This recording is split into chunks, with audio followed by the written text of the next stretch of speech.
Hey, welcome back to another video. My name is Megan. In this video, one thing I talked about was how some of the traditional best practices associated with the law of attraction and manifestation seem almost contradictory. The law of attraction itself, a lot of us interpret this as, I don't yet have this thing, but I really want it, so I'm going to use manifestation to attract it to me. The universe is going to reflect back at you whatever you give it. When your mindset is, I don't have this thing, but I really want it, the universe says, okay, you don't have it. Your wish is my command. And you will continue not having that thing.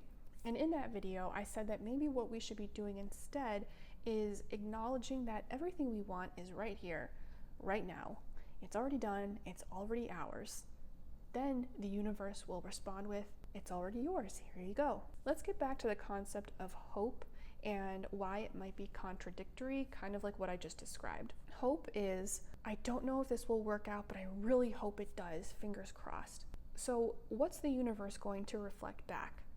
Okay, you don't know if it'll work out? Your wish is my command. It'll continue not working out. Hope, in a way, implies fear and doubt and lack, even though we don't mean it that way. And I'm not trying to trash talk hope. It gets people through dark times. Sometimes all we have is hope. But in my own experience, and I'm only talking about myself here because that's what I share on this channel, my experiences and my opinions, I'm trying to stop saying I hope and hopefully, because more often than not, when I'm using that word, it's when I'm talking about something I don't trust is going to happen or I don't trust is going to work out in my favor.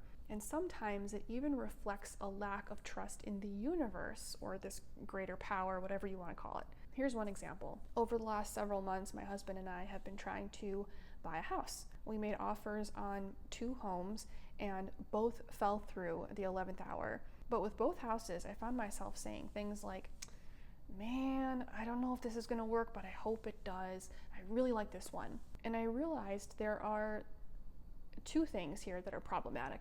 Number one, I don't know if this is going to work out, but I hope it does.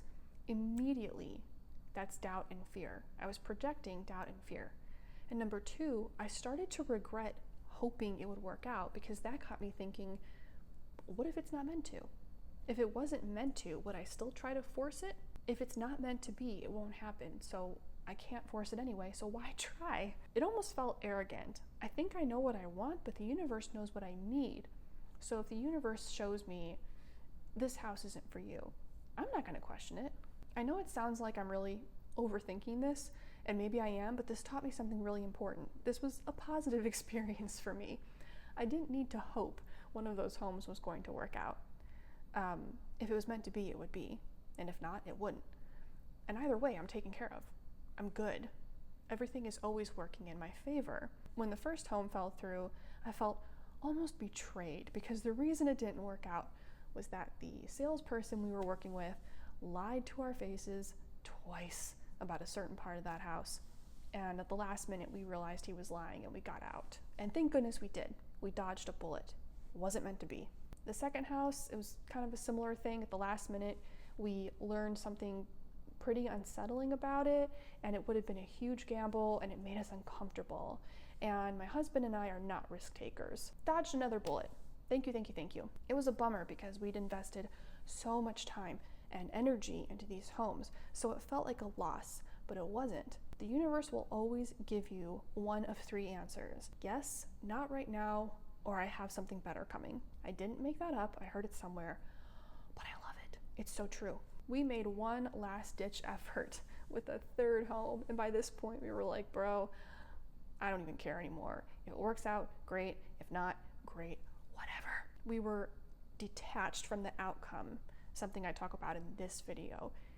This has been a game changer for me. The house is ours. We got it.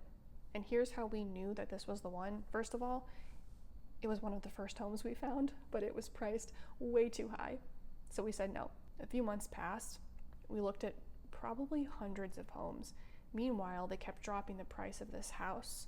Then they got another offer, and that one fell through, which worked in our favor. So we ended up making an offer we were comfortable with, but we did not think that they would accept it. And they did, shockingly.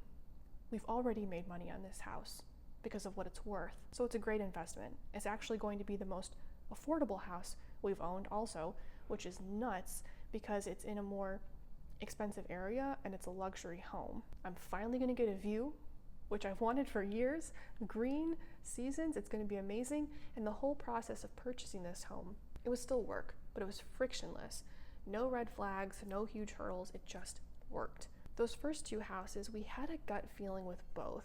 Both times we were like, man, everything looks good on paper, but there's something we can't put our finger on. Your intuition never lies. This house, no bad gut feelings, all good energy, super smooth. I didn't need to hope. I never did. I could come up with countless examples of this, and I'm sure you could too. Again, I'm not saying hope is a bad thing.